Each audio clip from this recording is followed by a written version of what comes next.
মা বোন কন্যাদের কাছে ক্ষমা চাইলেন প্রধানমন্ত্রী।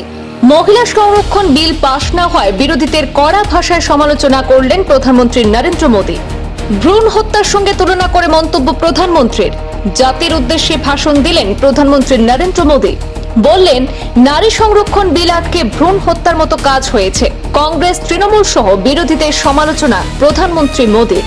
কেন্দ্রীয় সরকার সংবিধান সংশোধনের মাধ্যমে আইনসভার আসন সংখ্যা বৃদ্ধি করে মহিলা সংরক্ষণ বিল পাশ করাতে ব্যর্থ হওয়ার পর এই ঘটনা ঘিরে দেশের রাজনীতিতে বর্তমানে শুরু হয়েছে তীব্র চর্চা। আজ শনিবার রাত 8:30টায় জাতির উদ্দেশ্যে ভাষণ দেন প্রধানমন্ত্রী নরেন্দ্র মোদী। প্রায় 8 ঘন্টার ভাষণে তিনি সরাসরি বিরোধীদের নিশানা করেন। তার অভিযোগ, কংগ্রেস সহ একাধিক বিরোধী দল মহিলা সংরক্ষণ বিল আটকে দিয়ে ভ্রূণ হত্যার মতো কাজ করেছে।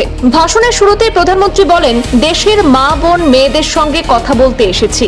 এরপর তিনি দাবি করেন, এই বিল পাশ না হয় দেশের কোটি কোটি নারীর স্বপ্ন ভেঙে গেছে।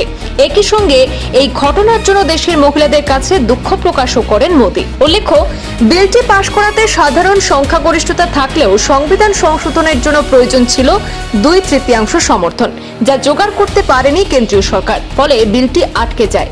এরপর থেকে বিষয়টি দেশের রাজনীতিতে বড় ইস্যু হয়ে উঠেছে।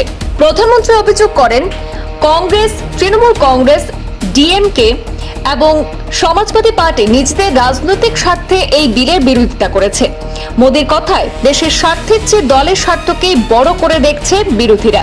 তিনি আরো দাবি করেন, বিল ব্যর্থ হওয়ার পর বিরোধীদের প্রতিক্রিয়া অত্যন্ত হতাশাজনক ছিল। কোটি কোটি নারী সদস্যদের দিকে তাকিয়েছিল, আর সেই সময় বিরোধীদের হাততালি দিতে দেখা গেছে। তিনি আরো দাবি করেন, বিল ব্যর্থ হওয়ার পর বিরোধীদের প্রতিক্রিয়া অত্যন্ত হতাশাজনক ছিল। কোটি কোটি নারীরা সংসদের দিকে তাকিয়েছিল, আর সেই সময় বিরোধীদের হাততালি দিতে দেখা গেছে। এই মন্তব্য করেন তিনি।